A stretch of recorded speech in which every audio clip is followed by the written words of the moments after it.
Welcome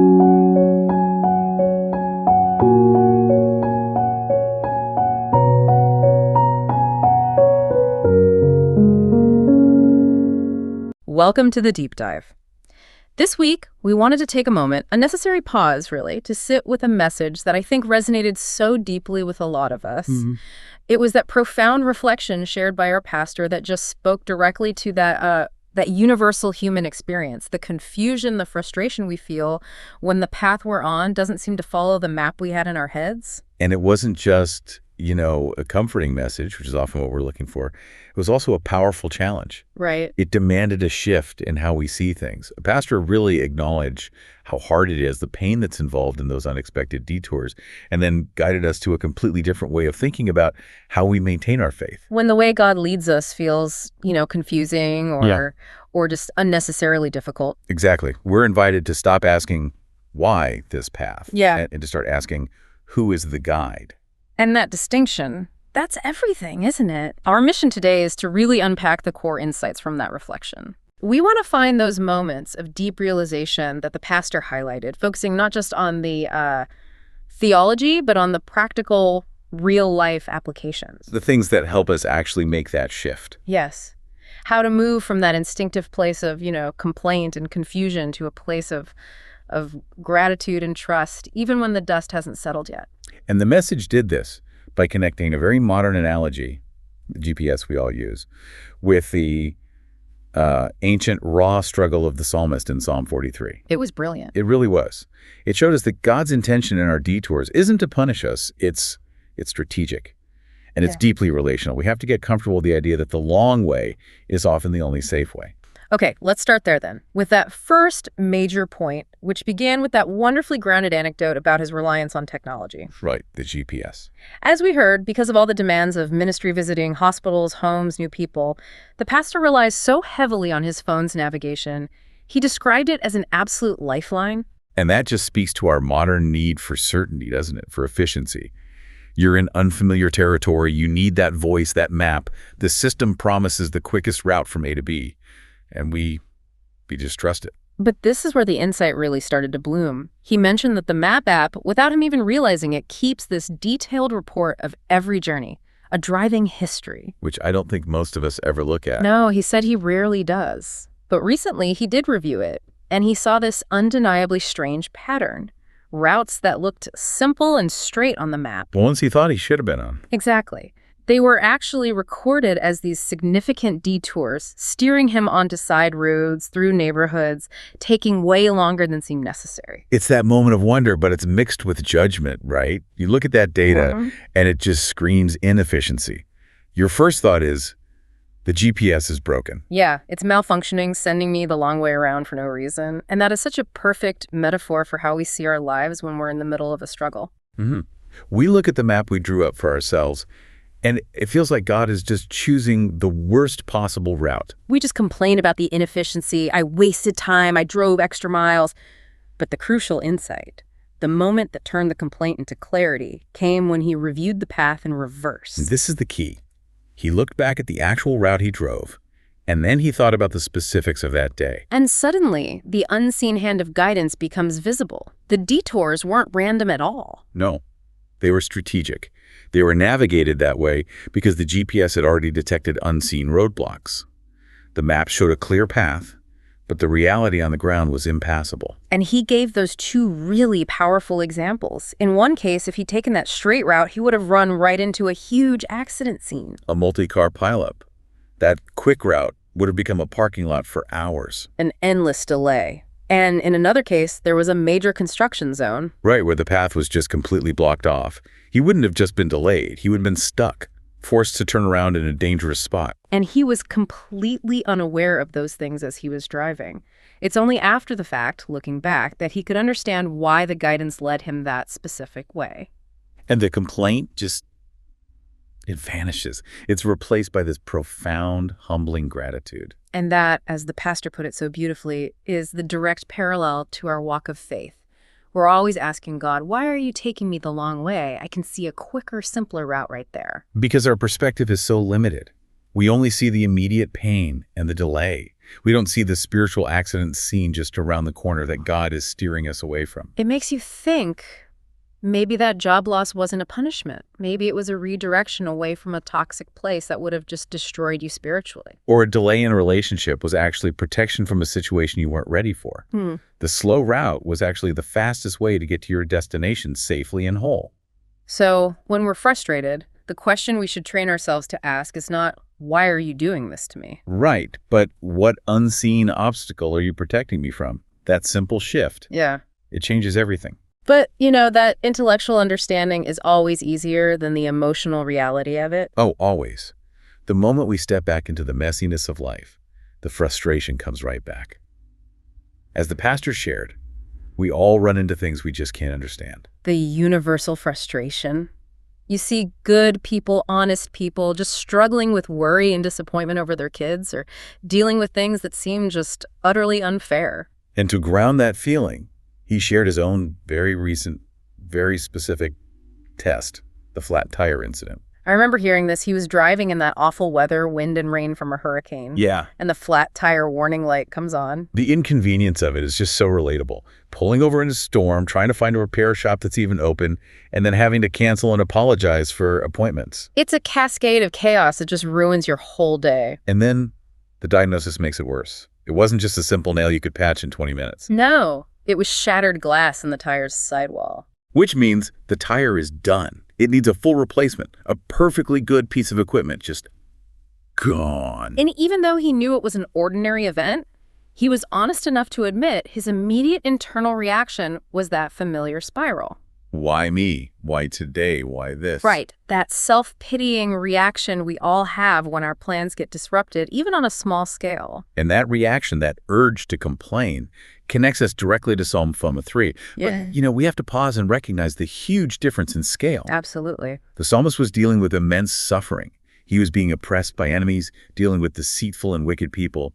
His grief was overwhelming. A flat tire is not the same as being a political exile. We have to honor that. We do.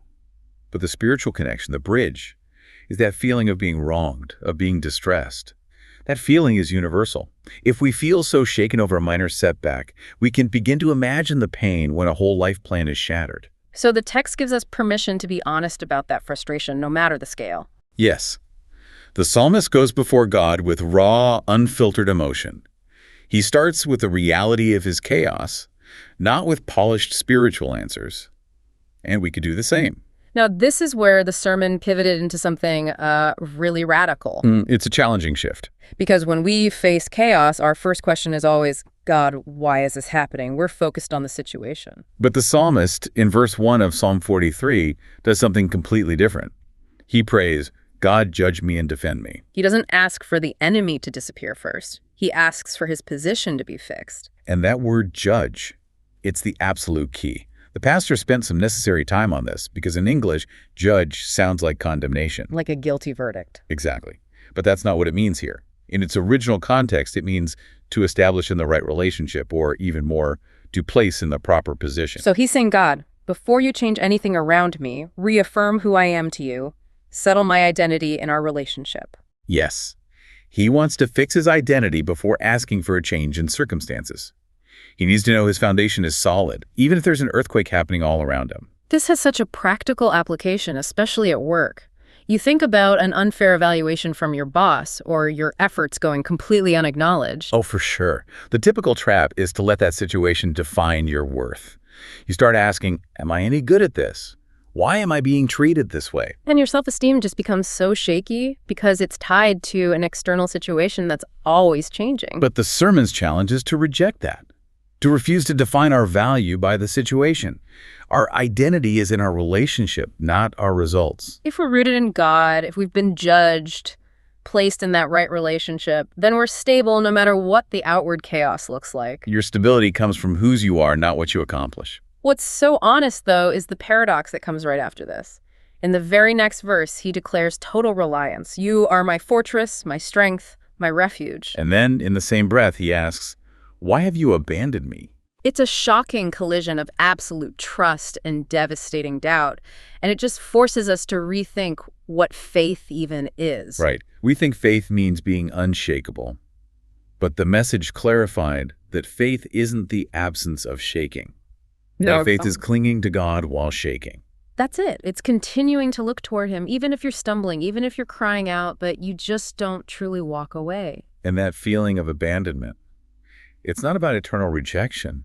It's about experiencing God's unanswered silence.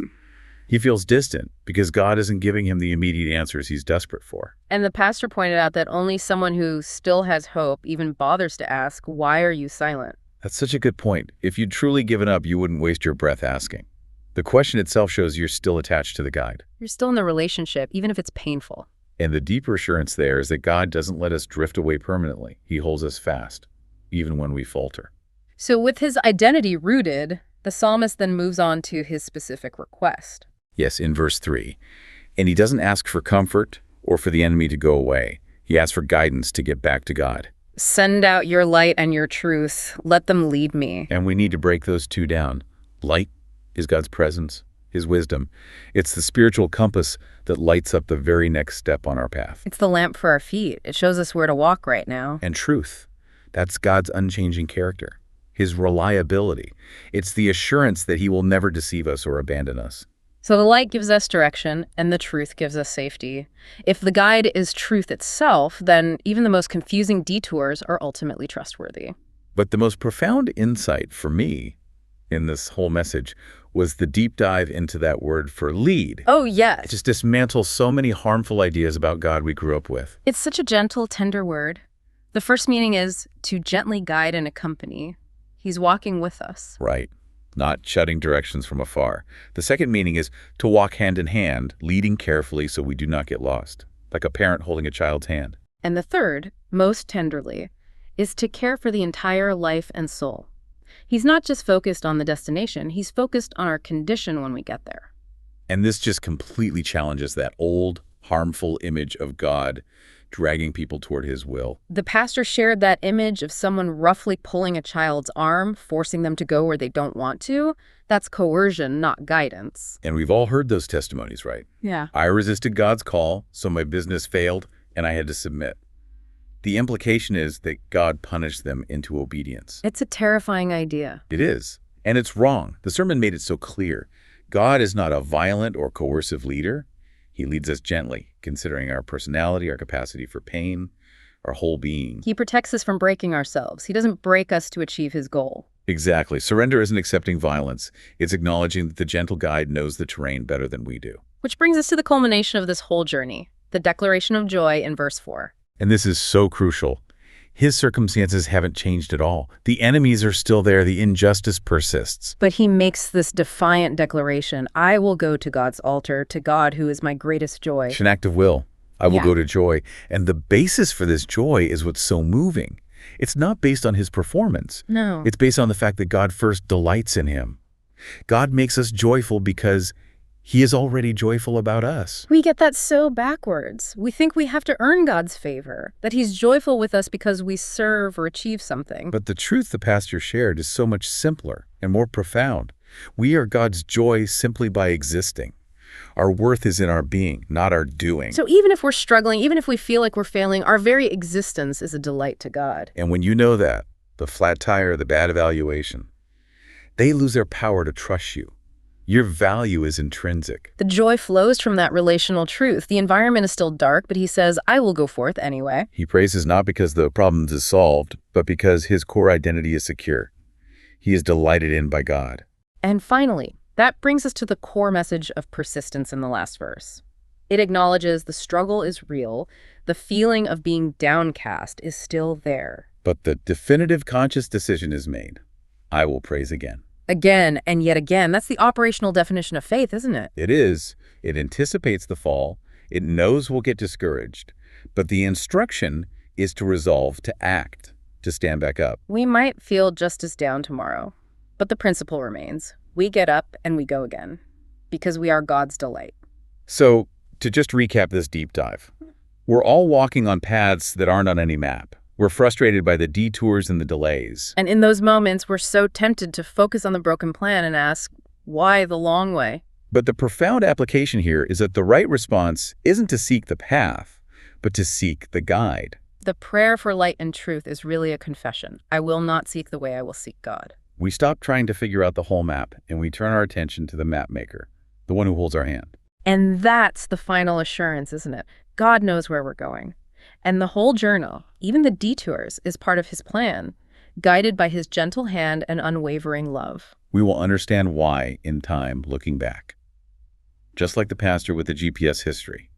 Until then, our trust is in the guide who delights in our very existence. May we live this week really experiencing that stability that comes from knowing we are God's delight no matter what our situation looks like, and always resolving to praise him again and yet again.